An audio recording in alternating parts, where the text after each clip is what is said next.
Bonjour à tous, vous êtes sur CCTV français, c'est votre journal en direct de Beijing. À la une de l'actualité de ce vendredi 25 décembre, cela fait maintenant près de 100 heures après le glissement de terrain qui a enseveli ou sérieusement endommagé plus de 30 édifices à l'intérieur d'un parc industriel de Shenzhen. Les autorités municipales de la ville ont déclaré qu'en plus des opérations de secours, les opérations de suivi et notamment l'assistance apportée aux familles des victimes et aux entreprises affectées se poursuivent. Les autorités municipales ont déclaré avoir apporté leur assistance complète aux membres des familles des victimes. Selon les autorités de la ville, ce sont près de 4600 personnes qui ont été affectées par le désastre. Pour le moment, 2 personnes sur les 17 qui avaient reçu des soins après l'important glissement de terrain, survenu dimanche soir dernier, ont pu quitter l'hôpital. Un survivant a été retrouvé sain et sauf et 4 corps ont été sortis des décombres, alors que des dizaines de personnes restent portées disparues.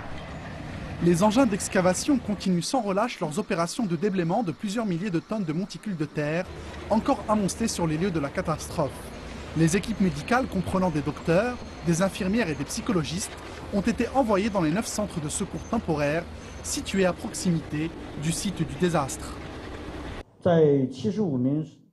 Parmi les 75 victimes, y compris les personnes portées disparues, nous avons déjà pu contacter les membres des familles de 59 victimes. Jusqu'à présent, nous avons reçu près de 270 membres des familles des victimes. Un service personnalisé a été mis sur pied, comprenant une cellule psychologique, une assistance juridique ainsi que d'autres services. Le ministre chinois des Affaires étrangères Wang Yi a rencontré son homologue syrien Walid al-Mualem à Beijing. Wang a annoncé que la Chine fournirait davantage d'aide humanitaire à la Syrie et a félicité le gouvernement syrien pour les récents progrès accomplis vers la fin du conflit. Selon Wang Yi, la visite du ministre syrien des Affaires étrangères intervient à un moment décisif. Les discussions ont principalement porté sur la façon dont les deux pays pourraient ensemble faire progresser la résolution politique du conflit qui déchire la Syrie depuis 2011. Ils se sont mis d'accord sur 3 principes. Nous devons rester fermement engagés sur la voie d'une issue politique au conflit syrien. Le futur de la Syrie doit être décidé par le peuple syrien. L'Organisation des Nations Unies doit jouer son rôle d'intermédiaire principal pour les négociations. Ces 3 principes devraient être respectés tout au long du processus de paix. Vendredi dernier, le Conseil de sécurité de l'ONU a unanimement adopté une résolution établissant un programme international afin de rétablir la paix. Selon le programme défini par les Nations Unies, les négociations de paix devraient débuter à Genève dès le mois prochain. Al-Mualem a déclaré que le gouvernement syrien se tenait prêt. La Syrie est prête à prendre part à ce dialogue interne qui va se tenir à Genève sans aucune médiation étrangère. Notre délégation sera pareille dès lors que nous aurons reçu la liste de la délégation opposée. La Chine, quant à elle, continuera de promouvoir la paix et les négociations dans un esprit d'objectivité et d'impartialité. Le pays s'est dit disposé à fournir de l'aide humanitaire à la Syrie partout où il le pourra. La Chine va devenir le 3e plus gros contributeur derrière les États-Unis et le Japon au budget de l'Organisation des Nations Unies pour la période qui s'étend de 2016 à 2018. La contribution estimée de la Chine représentera 7,9% des cotisations des membres de l'organisation. Le représentant permanent de la Chine auprès des Nations Unies, Wang Min, explique que l'augmentation de la contribution chinoise traduit bien l'accroissement de la force du pays et de son influence sur le plan international. Pendant ce temps, la Chine va également être amenée à devenir le second plus gros contributeur au projet de préservation de la paix des Nations Unies. Elle reste la seconde par rapport aux États-Unis, mais devance le Japon pour la première fois. Le Premier ministre indien Narendra Modi a bouclé le 2e jour de sa visite de 2 jours en Russie. Narendra Modi espère renforcer les relations économiques et stratégiques avec Moscou. Il s'est entretenu de manière officielle avec le président russe Vladimir Poutine lors du 16e sommet de discussion russo-indien. Il a salué la Russie comme étant un ami fiable lors du début des discussions au Kremlin. L'Inde et la Russie entretiennent des relations culturelles. Au niveau politique, sur la scène des relations internationales, nous avons un puissant et fiable ami, la Russie. La Russie s'est toujours tenue à nos côtés dans les moments durs. Nous avons noué depuis longtemps un partenariat stratégique avec la Russie. Et ce partenariat stratégique est un véritable partenariat stratégique, en effet. Votre visite tombe à point. Bien que tout était prévu et planifié, elle tombe vraiment bien, car nous devons comparer nos notes et informations en rapport avec la direction de notre coopération. Vladimir Poutine a déclaré que la Russie et l'Inde entretenaient à un rythme régulier leur partenariat stratégique privilégié et que leurs relations bilatérales se développaient dans toutes les dimensions. Poutine a précisé que ce développement incluait les champs de la politique, de l'économie et de la coordination au niveau international. Cette rencontre est la seconde entre Modi et Poutine depuis l'arrivée du Premier ministre indien à Moscou.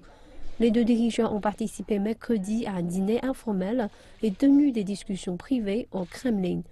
Le Kremlin a décrit ces discussions informelles comme très constructives et chaleureuses, tandis que Modi les a décrites comme fructueuses sur son compte Twitter. Narendra Modi s'est également rendu au Centre national russe de gestion des crises et a participé à une cérémonie de dépôt de gerbes sur la tombe du soldat inconnu à Moscou, avant les discussions officielles de jeudi. Un groupe d'activistes américains a organisé des manifestations au Minnesota et en Californie pour protester contre les bavures policières dont sont victimes des personnes noires désarmées et ils ont intitulé ces manifestations Black Christmas. Les manifestations ont eu lieu dans des zones d'affaires, une tentative pour montrer que ces manifestations pourraient affecter l'économie au cours d'une des périodes commerciales les plus importantes de l'année. Le groupe, intitulé Black Lives Matter, soit la vie des Noirs est importante, a déclaré dans un communiqué que ces actions représentaient un appel à une révision immédiate du système judiciaire. Les rassemblements ont provoqué de brèves fermetures de magasins mercredi, mais la police a rapidement investi les lieux et procédé à quelques arrestations. Au Minnesota, 4 manifestants ont été arrêtés dans le centre commercial Mall of America à Bloomington, dans la banlieue de Minneapolis. 8 arrestations ont été effectuées à l'aéroport international de Minneapolis-Saint Paul, où des manifestants avaient brièvement bloqué les routes menant aux 2 terminaux. 9 arrestations ont également eu lieu près de l'aéroport international de San Francisco, en Californie. Merci de nous retrouver pour la seconde partie de cette édition. Nous enchaînons avec de l'actualité en Chine. La conférence centrale de travail rural a débuté ce jeudi. Les décideurs chinois sont rassemblés pour discuter des mesures à prendre l'an prochain afin de stimuler le développement de vastes zones rurales de leur pays. Les politiques dont ils vont décider seront incluses dans le document numéro 1 du gouvernement central. Les responsables chinois indiquent que pour l'année 2016, le document portera principalement sur l'intégration des secteurs primaires, secondaires et tertiaires dans les zones rurales, ainsi que sur l'agriculture moderne et le développement du commerce en ligne.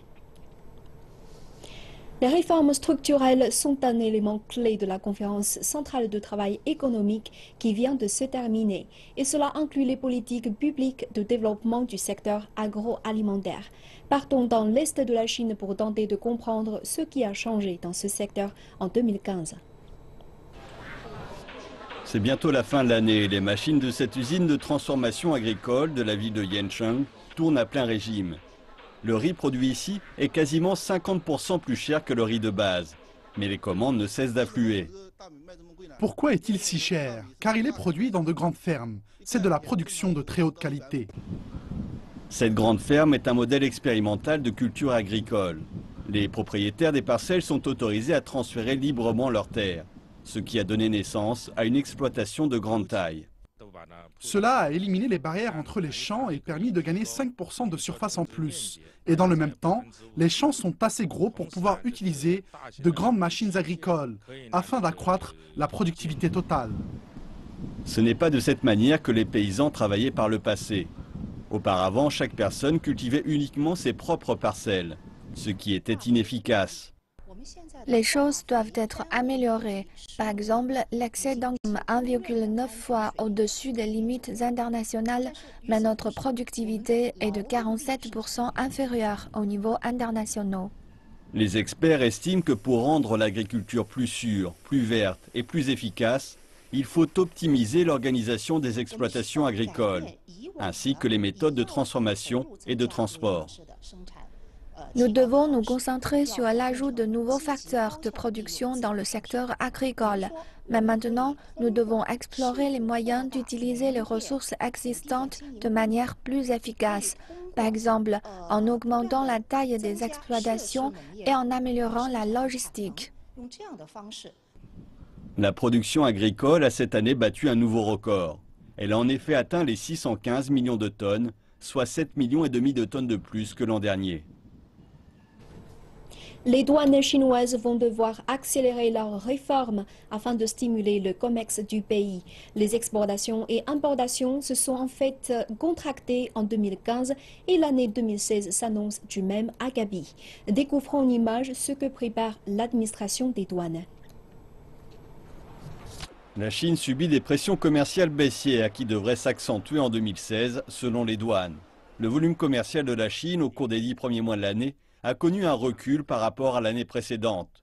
L'objectif de croissance du commerce, qui est de 6% sur 2015, pourrait ne pas être tenu. Le porte-parole des douanes se montre prudent sur la question, tout en défendant la situation de son pays. Nous sommes le premier pays en termes de commerce et nous sommes toujours compétitifs au niveau des exportations. Notre part de marché augmente à l'échelle mondiale. De nouveaux secteurs industriels explosent en Chine, tels que le commerce en ligne, le tourisme et les acquisitions. C'est pourquoi nous avons constaté des gains avérés au niveau des colis et voyageurs transfrontaliers. Il existe des améliorations sous-jacentes, les entreprises privées ayant une part du commerce plus importante. Nous avons enregistré une croissance à 2 chiffres des exportations dans la téléphonie mobile et les équipements médicaux, et une hausse des exportations des produits des secteurs de l'électronique, des télécommunications, de l'aviation et de l'espace. Nous annoncerons les résultats annuels du commerce début 2016. Des réformes urgentes sont indispensables pour soutenir l'activité commerciale, car la demande internationale reste faible. Pour 2016, nous allons rationaliser les procédures de dédouanement, créer via Internet une procédure unifiée pour le dédouanement et les règlements commerciaux dans tout le pays. Cela va réduire les coûts des entreprises. Nous allons également adopter une réforme de l'offre, soutenir les entreprises ayant une forte activité à l'étranger et des commandes d'un montant élevé. Cette semaine, la Chine a officiellement conclu 2 accords de libre-échange avec la République de Corée et l'Australie, juste à temps pour la période de Noël et le pic commercial du Nouvel An. Sur le long terme, la Chine mise sur de nouvelles initiatives, telles que le plan « Une ceinture, une route », pour accélérer le déstockage de ses capacités excédentaires. D'un autre côté, un commerce plus libre avec ses partenaires du monde entier conduira les sociétés chinoises à affronter une concurrence plus acharnée, ce qui devrait renforcer l'engagement du gouvernement à réformer son secteur privé et créer plus d'emplois tout en éliminant ses entreprises les plus fragiles. Le secteur privé chinois vit une période morose, les coûts sont plus élevés, grignotant ainsi les marges des entreprises. C'est pourquoi Beijing a annoncé de nouvelles mesures économiques afin de réduire les coûts de production et de financement pour les industries à travers le pays.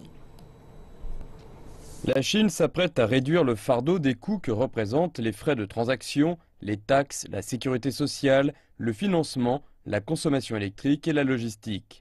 Il s'agit d'une question urgente aux yeux des décideurs politiques. Prenons le secteur chinois des nouvelles technologies, un secteur en plein boom. Les entreprises nationales sont à présent assez fortes pour intégrer le marché international, mais le coût est élevé pour acquérir des avoirs étrangers. C'est ce qui préoccupe Layard à Beijing, une entreprise d'optoélectronique qui vient tout juste d'acquérir une entreprise américaine cotée au Nasdaq. Nos cibles coûtent plus d'1 milliard de yuan. En tant que compagnie cotée, le financement bancaire représente entre 6 et 7% en intérêt. Le financement par courtage représente près de 8%. Même pour les compagnies de haute technologie comme nous, avec des marges nettes de plus de 10%, les coûts de financement qui représentent des dizaines de millions de yuan seraient beaucoup trop lourds à supporter, sans mentionner les entreprises manufacturières ordinaires. Selon une enquête économique, l'avantage de la Chine au niveau des coûts de production a disparu depuis longtemps. Les résultats montrent que le coût moyen qui pèse sur les industries manufacturières chinoises est presque aussi élevé que pour leurs pairs aux États-Unis. Selon le ministère chinois de l'Industrie et des Nouvelles Technologies, 66% des entreprises chinoises se plaignent des coûts élevés de financement en 2015, soit une hausse de 6 points de pourcentage par rapport à 2014. Les coûts de logistique sont également un élément d'inquiétude, représentant jusqu'à 40% des coûts de production d'une entreprise en Chine, alors que dans les économies développées, ce chiffre représente moins de la moitié. Les taxes professionnelles freinent également les entreprises de plus petite taille. Tous ces fardeaux empêchent les entreprises de respirer. Si nous ne pouvons pas résoudre le problème des coûts par nos entreprises, la position de la manufacture chinoise dans le monde va être détrônée et les 30 années de développement économique vont être avalées. Certains analystes estiment que les racines du problème des prix plus bas et des marges plus faibles sur le marché est due à l'excédent de capacité. La surabondance de l'approvisionnement a conduit à une guerre des prix qui menace la bonne santé financière des entreprises. L'élan de Beijing pour consolider l'industrie a rencontré une résistance de la part des gouvernements locaux en raison de la taxation et des problèmes d'emploi. Mais la dernière réunion de planification économique de lundi suggère qu'il existe une volonté plus ferme de réforme de la part du gouvernement pour 2016. Le Conseil des affaires d'État a publié un projet de réforme fiscale jeudi visant à améliorer l'efficacité du système de collecte des impôts. Le but de la réforme est de construire un système moderne de collecte des taxes en Chine qui pourrait encourager le gouvernement central et les gouvernements locaux. Dans le même temps, nous souhaitons que le système abaisse les coûts de collecte et améliore son efficacité, permettant à la taxation de jouer un rôle de base soutenant et protégeant le développement en Chine. Le point le plus important de la réforme est de clarifier les responsabilités entre le Bureau national de collecte des impôts et les bureaux locaux. Le plan prévoit que 2 types de bureaux de collecte travaillent ensemble sans se marcher sur les pieds. Le plan mentionne également que la Chine vise à autoriser les contribuables à payer leurs impôts dans n'importe quelle institution à l'intérieur de la même province en 2016, avant de passer en 2017 à n'importe quelle institution de collecte à travers le pays. La Chine construira progressivement un système d'évaluation du crédit pour les contribuables et offrira aux entreprises des crédits plus avantageux. Le premier engin explorateur chinois à la recherche de particules de matière noire vient tout juste de ramener sur Terre les premières données récoltées en orbite. L'engin explorateur Wukong a été lancé une semaine auparavant depuis le centre de lancement de satellites Jiuquan, situé dans le nord-ouest de la Chine. L'engin explorateur est en réalité un télescope spatial particulièrement utilisé pour détecter les rayons gamma à forte énergie, les électrons ainsi que les rayons cosmiques. Son principal objectif reste de rechercher de la matière noire. Le projet est le fruit de la collaboration entre des universités italiennes, suisses et l'Académie des sciences de Chine. L'engin explorateur Wukong tient son nom du roi singe, célèbre héros des contes classiques chinois, le pèlerinage vers l'ouest. Le nom signifie littéralement « qui comprend le vide ».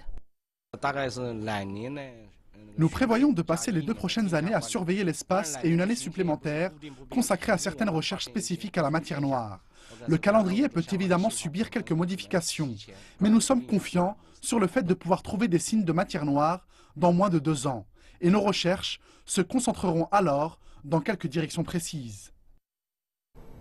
C'est ainsi que se termine cette édition. Merci de votre fidélité. À très bientôt sur CCTV Français.